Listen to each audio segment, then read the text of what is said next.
위원장님, 7월 8일 날 정론위원회 관련해서 말씀드릴게요. 유일임 방심위원장 이해충돌방지법 위반 여부인데요. 그 사건 알고 계시죠? 유일임 위원장이 언론사에 대한 제재를 심의하는데 그 심의 안건의 기초가 된 것이 유일임의 친족에 의한 것이었다라는 것이죠. 그러면 유일임의 친족이 민원을 제기했는데 그것을 위원장으로서 심의하면 이게 이해충돌이죠? 뭐 그게 확인된다면 그렇게. 그렇죠. 그 친족인지를 알고 심의했다면 그거는 이해충돌 방지법에 해당되는 거죠. 그렇잖아요. 그렇긴 한데 그렇긴 한데 확인이 안 된 것으로 알고 있습니다.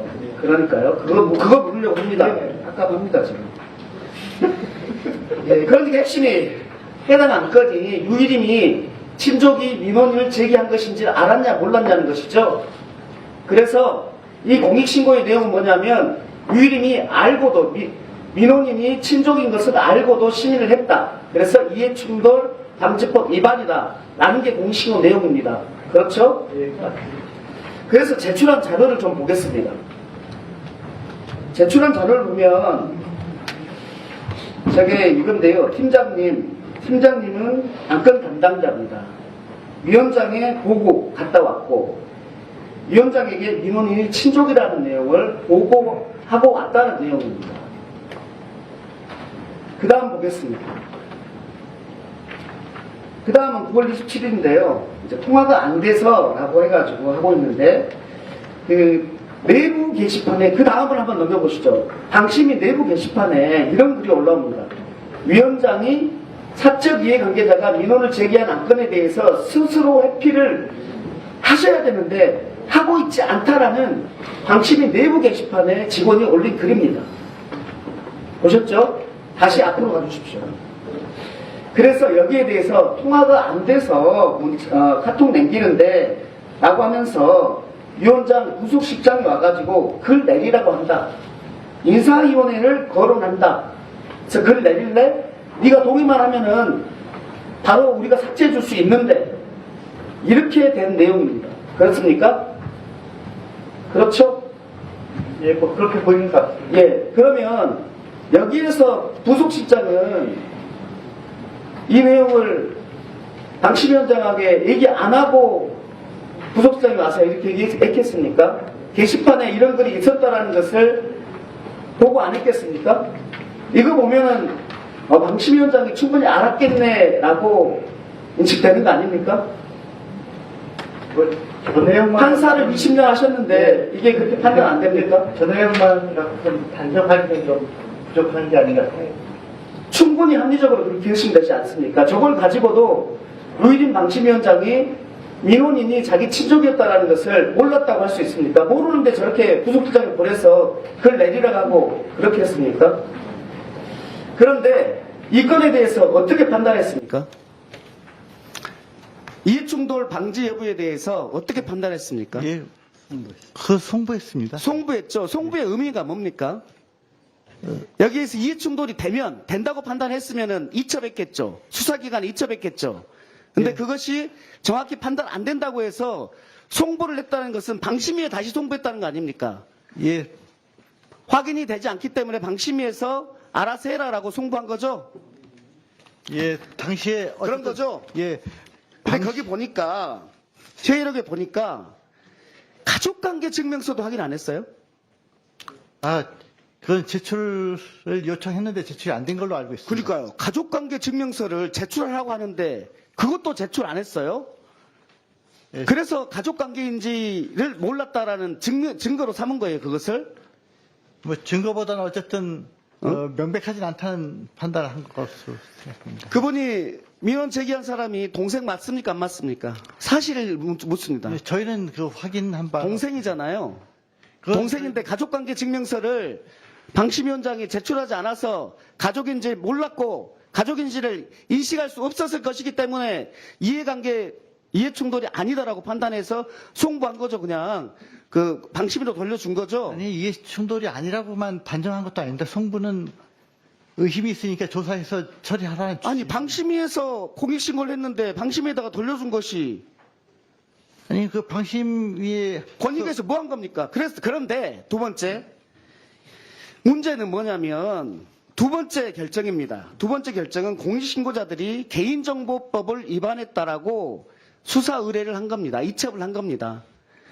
결론적으로 뭐냐면, 권익위에서는 방심위의 직원이 방심위의 내용에 대해서 공익신고를 했는데, 거기에 대해서 이해관계 충돌에 대해서는 사실 가족관계 증명서를 안 받아봤기 때문에 모르겠다고 방심위에 돌려주고, 그리고 거꾸로 공익신고한 사람에 대해서는 개인정보법 위반으로 이첩을 한 겁니다. 이 기가 막힌 일들이 지금 권익위에서 벌어지고 있다는 말씀 드립니다. 참고인 계세요? 예, 예, 송영일 씨죠? 예, 맞습니다. 예, 5년 전에 보험대리점 사기 범행에 대해서 공익신고한 적 있죠? 예, 맞습니다. 지금은 일용직 근로자로 일하고 있죠? 예, 그렇습니다. 예. 공익신고자로 지정은 됐었죠? 2021년에. 예, 예. 그런데 이 건과 관련해서 그 대표, 보험대리점의 대표가 보험 사기를 저지른다고 신고를 했고, 그 대표는 검찰에 송치됐죠? 기소 의견으로. 그런데 그 대표가 오히려 공익신고를 했던 송영길 씨를 또 보복성으로 고소한 거죠? 예, 그렇습니다. 네. 그 사건은 어떻게 되고 있죠? 현재 재판 중에 있는 거죠? 예, 또 한 건이 있습니다. 그 김모 대표를 기소한 그 검찰이 수사 중에 참고인으로 출석했던 이 공익신고자를 공범으로 엮어서 다시 조사를 했습니다. 그런데 그 사건의 결론은 어떻게 났는지 아십니까? 어떻게 났습니까? 현재 그 사건은 그 사건은 기소유예가 됐죠? 예, 그렇습니다. 근데 여기서 문제는 뭐냐면 참고인께서 권익위에다가 보호조치, 책임감면 의견서를 써달라고 두 가지 다 해서 요청한 거 아닙니까? 지금 재판받고 있는 것, 그리고 하나 수사받고 있는 거에 대해서. 거기에 대해서 써줬습니까? 그거에 대해서 써준 적 없습니다. 써준 적 없고 최근 9월 21일 날 써줄 수 없다라고 통보가 왔죠? 예, 그렇습니다. 예, 묻습니다. 그런데 그 건에 대해서 수사기관에서 불기소를 하면서 뭐라고 했냐면 책임감면, 공익신고자보호법의 책임감면 대상이라는 이유로 기소유예를 해준 겁니다. 권익위에서는 책임감면을 안 해줬지만 거기에서는 검찰에서 그 이유로 기소유예를 해준 겁니다. 마지막으로 하나 묻고 참고인에게 묻겠습니다. 공익신고한 이유, 그리고 공익신고한 이후에 사안이 어떻게 됐는지에 대해서 답변을 좀 해주시고, 그리고 마지막으로 권익위원장님께서 이것에 대해서 의견이 어떠신지에 대해서 답을 해주십시오. 네, 그 답변 좀 드리겠습니다. 저는 그냥 부패행위를 알리려고 한 신고자일 뿐이었습니다. 공익신고를 하고 보복소송으로 지금 현재는 저 혼자 싸우고 있습니다. 저는 부패행위를 한 대상과 싸우려고 신고한 게 아닙니다. 저는 그냥 단지 부패행위를 정부기관이 싸워주고 척결해 주시고, 저는 그냥 그 공익신고로 인해서 부패행위가 없어지길 바라는 그 제도만 생각해서 싸웠던 것 뿐입니다. 그런데 지금 현재 왜 제가 이렇게 싸우고 있고 인생을 날리고 있는지 이해가 안 되고, 앞으로 정상적으로 권익위원회가 할 일을 해줘서 공익신고자는 신고만 하고 원치 않아도 싸우지 않아야 되는 이런 신고자의 힘들지 않는 삶을 하기 위해서 해주길 바라는 것 뿐입니다. 자, 권익위원장님 답변하세요. 아니, 질문 취지를 다시 한번. 예. 예. 권익위에서는 예. 권익위에서는 책임감면 의견서를 안 써줬는데 검찰에서는 책임감면의 대상이라고 하는 예. 여기에 대해서 권익위 어떻게 예.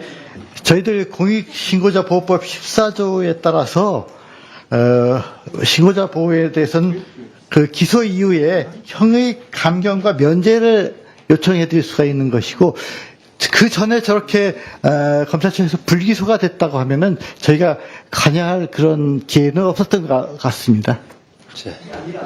자, 마무리하십시오. 민 의원님.